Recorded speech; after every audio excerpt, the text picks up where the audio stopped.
I would like to invite Dr. Shruti Bhargava Madam, who is the Associate Professor in the Srinidhi Institute of Science and Technology, Hyderabad. I would like to call the Professor V.K. Barbudde sir to give the brief description, introductions about the Dr. Bhargava Madam. So please, Professor V.K. Barbudde sir, please proceed.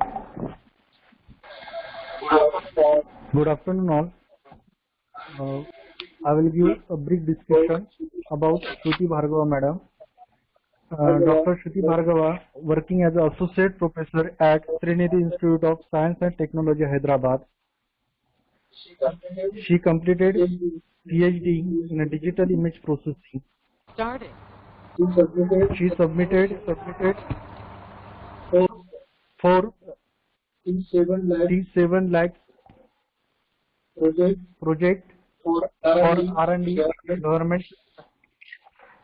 Then number of journal publication is 97, 3 in SCI journal, 17 in Scopus journal, conference and paper and faculty development program attended 15. She published 3 books, 11 chapters. She received 4 teaching awards. She filed 2 patents and much more. So I request Shruti ma'am proceed for session. Thank you, Anirudh sir and Vishwajit sir. Thanks a lot for this nice introduction. My screen is visible now. Yes, ma'am. So now I'm going to start my session. See, today I'm going to discuss about 5G and the role of 5G in healthcare treatment. So as we all know that we are running in the era of 5G.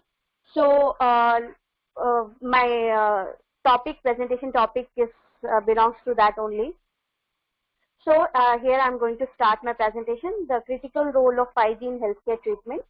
I'm the presenter. I'm Dr. Shruti Bhargava Chaudhary, Associate Professor in Srinidhi Institute of Science and Technology, Hyderabad. So here we are going to proceed towards contents. Now we have content basic generation of cellular system and their applications, pillars of 5G, 5G in healthcare, predicted positives of 5G in healthcare, and negative sides, downsides of 5G in healthcare, then problems in medical imaging, then current research in healthcare, and then conclusion. So we are going to start our presentation. Yes, so now if we are talking about 5G, so we have moved forward from 1G, 2G, 3G and 4G.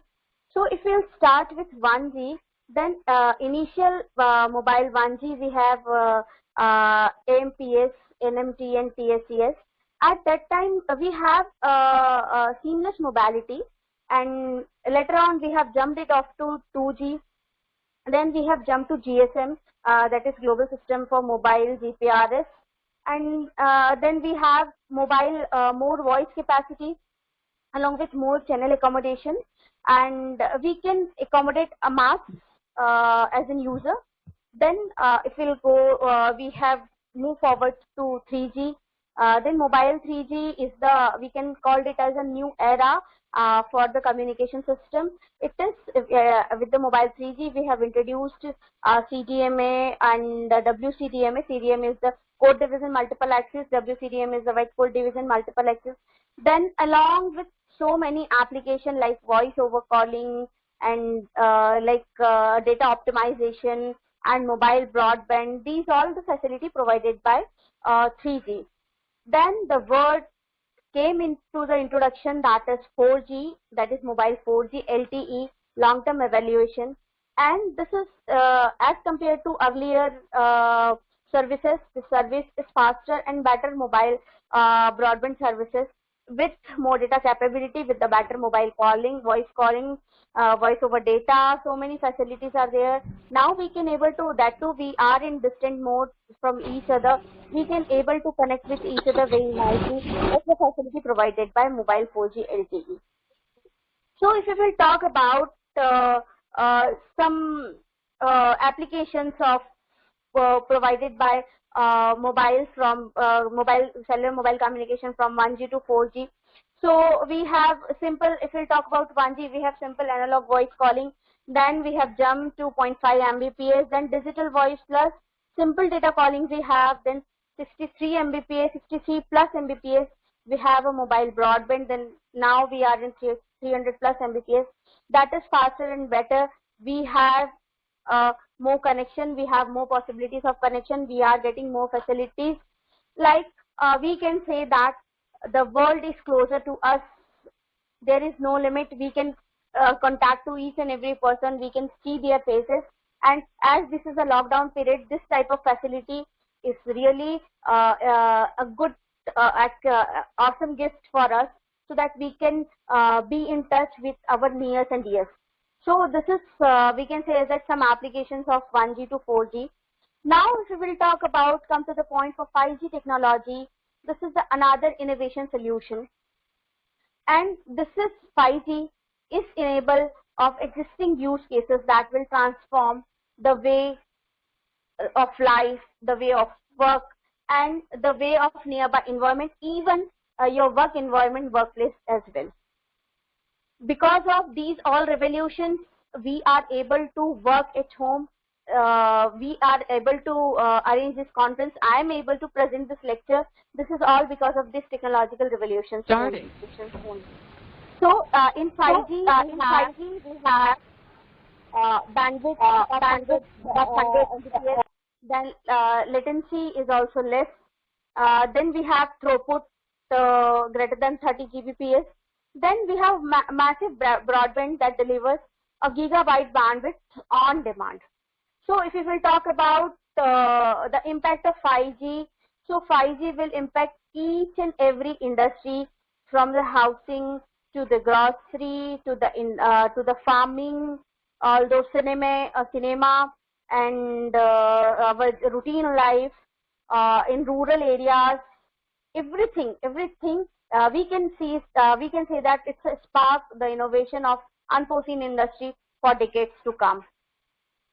So if we will talk about what are the main parts of 5G, the pillars of 5G. So we have 10 pillars of 5G, that is RAT, radio access technology, then hyperdense small cell, then self-organizing network, that is SUN, then machine type communication, then millimetric wave, that is intermediate link, backhaul network, then energy efficiency, then spectrum efficiency, radio access network, that too a virtualized network, and this is also service provide sharing. So we can call this is the 10 pillars of 5G. With the help of these 10 pillars, the 5G can able to work. So the technological advancement, if you will talk about the technological advancement of 5G, then we have 10 times improvement in data rate, then 3 times improvement in spectrum efficiency. 10 times improvement in data rate, like we can able to use more data, and that too speed is good. And then 3 times improvement in spectrum efficiency, then 10 times improvement in latency, and then 100 times improvement in network energy efficiency. See, this is all, if we will talk about a generalized form of this all 10 times, 3 times, again 10 times and 100 times, is that we are getting a more speed. We can able to accommodate more users without any network issues. So this is, we can call it as, this is all 5G technological advancements. Applications, so the applications of 5G, it's with the wearable devices, that is based on AI, artificial intelligence capabilities, then 5G iPhones with the sixth sense technology, then global networks, voice over IP, radio resource management, media independent handover, and then healthcare industry. So as I said earlier that I'm going to talk about the impact of 5G, the critical role of 5G in healthcare. So here I'm going to present a study that is a recent study published in 2020 only. So this is that can be show some good and bad side of 5G in healthcare sector. So now I'm going to start with that after basic introduction of 5G that was required. So the more bandwidth, the 5G in healthcare, basically the more bandwidth in connected more medical devices, and the devices our hospitality deploy, more we were starting our health IT infrastructure. And another thing is that many communication leaders says that 5G technology is the real-time high bandwidth and low latency, and it is the most powerful technology that is needed to expand the healthcare application and the capabilities, the functioning of medical devices, robotics and mobile devices. Another word for 5G we can say that it's a transformative. Others say it won't be sufficiently transportable geographically to achieve a high goals premised by carrier companies. Now, if we will talk about the come to the point, the downside of 5G in healthcare, and whatever I am presenting, this is all an authentic data. First, I just want to clear it that this is all an authentic data. It's all the survey by National Health Cancer Society or the FCC or the FDA. So all the communication society, they have done one survey based on this healthcare site. So it's if you will talk about a 5G, a network connectivity, if we'll talk about a good speed, means definitely you should have a better network connectivity, and this all network connectivity cause the higher radio frequencies, and this is the highest risk of health of 5G due to 5G. See, a recent National Toxicology Program study linked high levels of cell phone radiation on the whole bodies of rats to some evidence of organic activity. In 6% of the males, radiation from the network was not the part of the studies. See, they have studied a simple cell phone radiation, and they have come to the conclusion that this is these all radiations will part of our routine activity of to the 6%, and that can affect a male person's more to the 6%. Then the director of FDA Center of the Device and Radiological Health said that the totality of available scientific evidence continues to not support adverse health effects in humans caused by exposure or under the current radio frequency energy exposure limit. The National Cancer Society and other many sources are agree with them. Yeah, definitely, because the radiation, they can cause some different disease, and that is some type of disease are incurable. One of that disease is the cancer. The more radiation will cause the cancer, and this study is being confirmed by the National Healthcare Organization as well. And another thing is that if we'll talk about this, if we'll say that 5G is totally a drawback, but it's not that much great.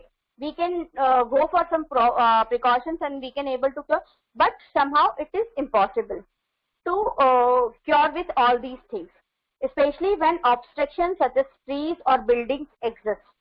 See, if we will, if we are staying in an urban area, it is good, but if the rural area or some area where the trees and buildings exist, where the 5G range is the biggest issue.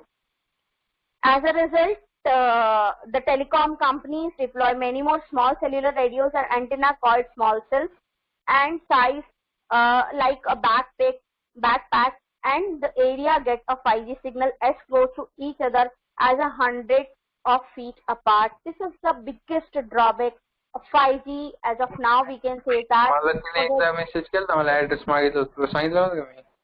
for getting the better connectivity, the telecom companies, telecom carriers, they have made cellular radios, small cellular radios or antenna. It can be a size of backpack, and they have situated them in 100 meters space, 100 of feet apart. So the radiations of these is also a drawback. And the placement of these all utility poles or street lights, and they are typically installed on the existing utility poles or street lights. The telecom industry already used small cells extended to 3G, 4G, and LTE, but over 2 million are expected by 2021. Yeah, we can say that we are living in the world of 4G. We are living in the world of LTE, that is long-term evaluation. But that is also another true part and another a bad part of this connectivity issues, that still few rural areas, still few people are not getting the speech properly. And that is true. That is why in India, not even in India, in a world, the biggest affected sector during the lockdown is the education sector, because we know that our students reside in rural areas as well. If we'll conduct the online classes, all cannot able to get a proper network and they can't attend. This is the biggest drawback that all full education industries are facing. So connectivity is the another issue. Then some residents of urban areas are already resist this installation, means of which nearby homes expressing aesthetic concern. One is that small cells antennas could emit harmful electromagnetic waves.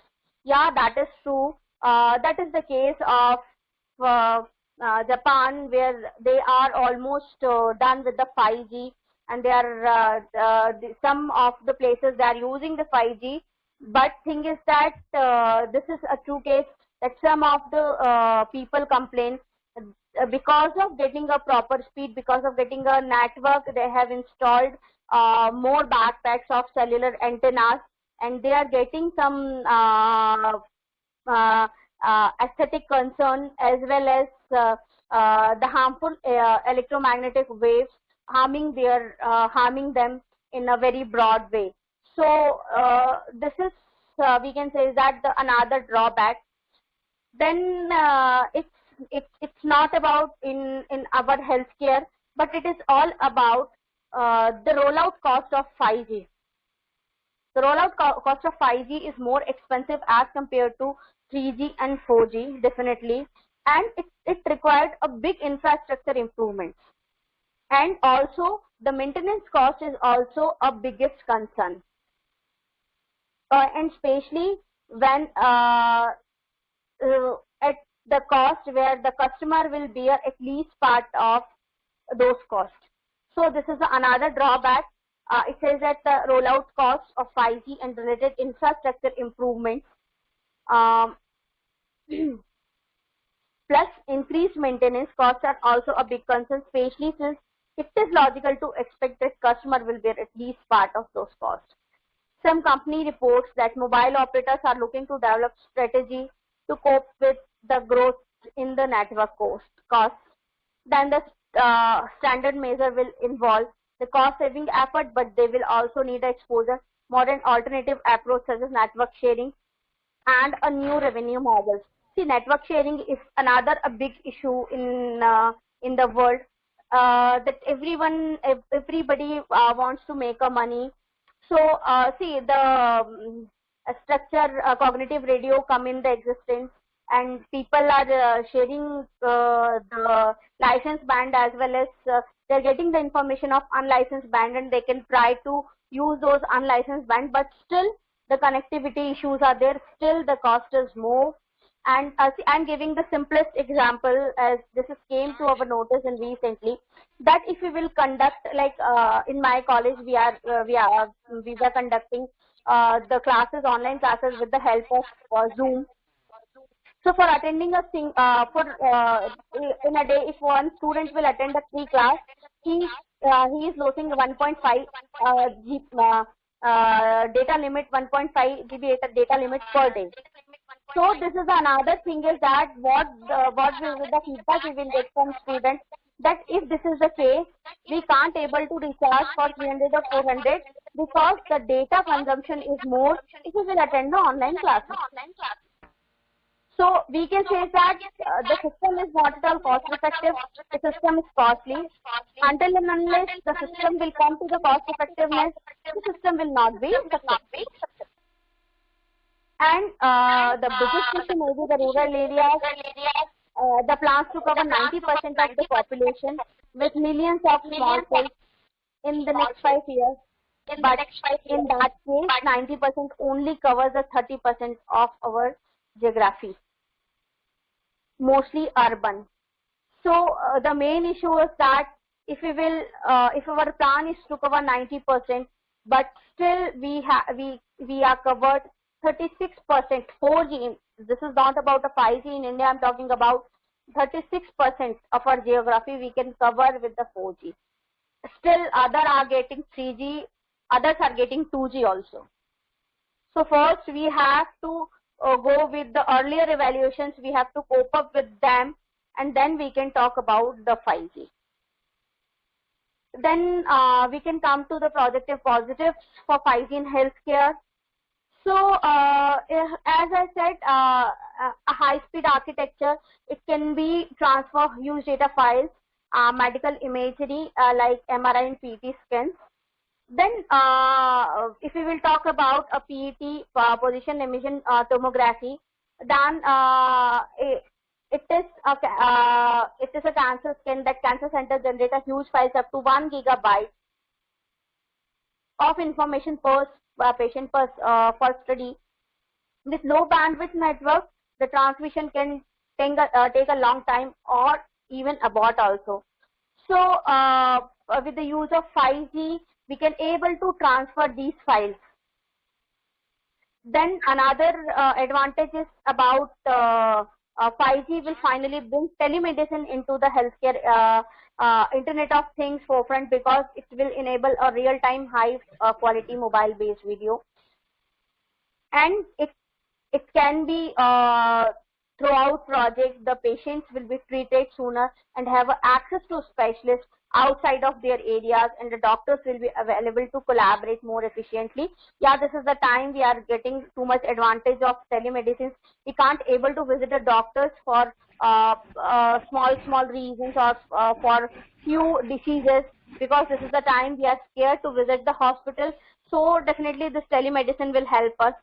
Then we can say that a study says that from 2017 to 2023, the telemedicine market will grow of 16.5%.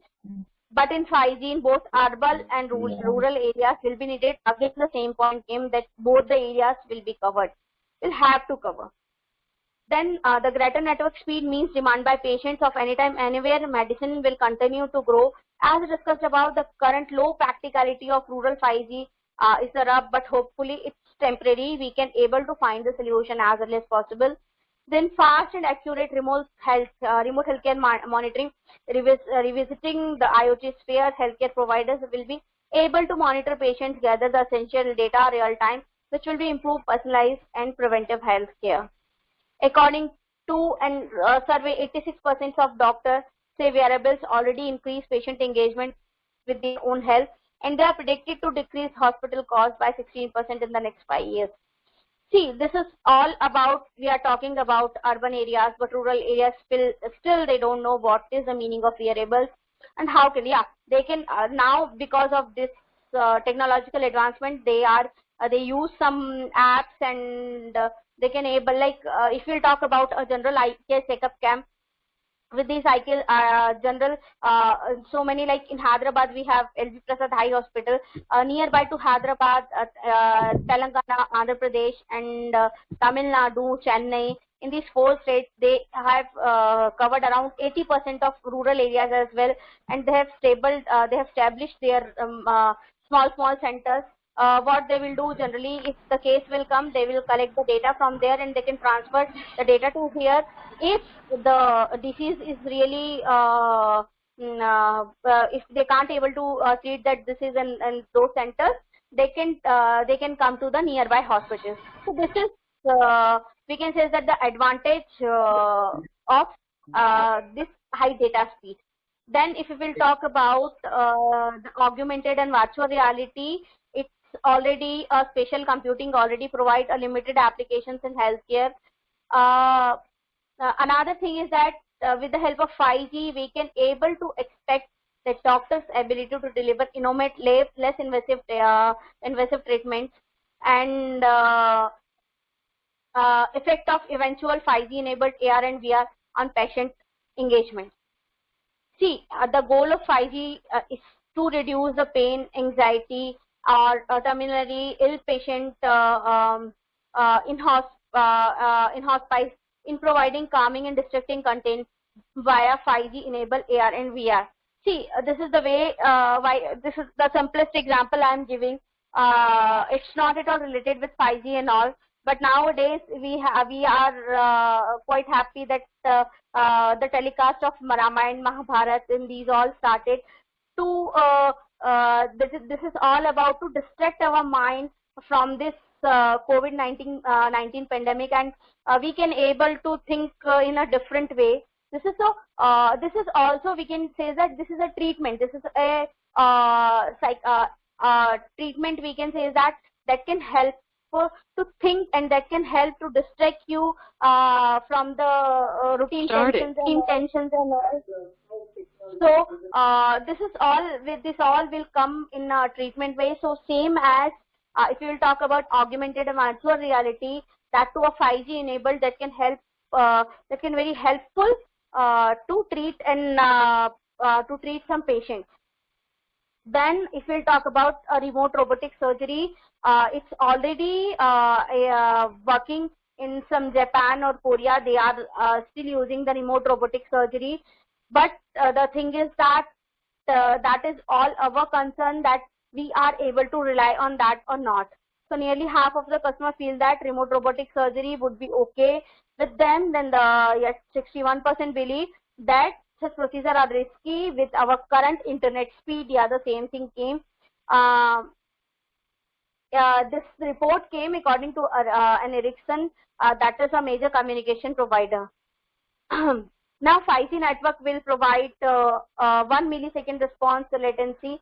This is key to connecting surgeons to a remote robot conducting and remote surgeries.